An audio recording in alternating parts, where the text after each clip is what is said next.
حدیث نمبر 1371۔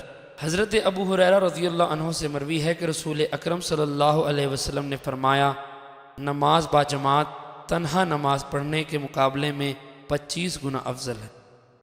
حدیث نمبر 1372۔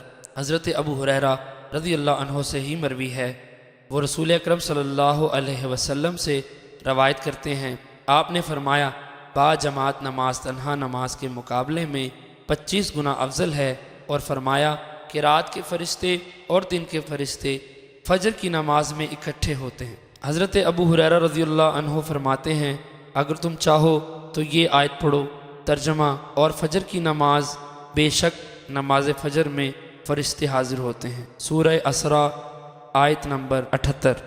حدیث نمبر 1373۔ ایک اور سند سے بھی اس کی مثل مروی ہے۔ حدیث نمبر 1374۔ حضرت ابو ہریرہ رضی اللہ عنہ سے مروی ہے، فرماتے ہیں، رسول اکرم صلی اللہ علیہ وسلم نے فرمایا، نماز با جماعت تنہا پڑھی جانے والی 25 نمازوں کے برابر ہے۔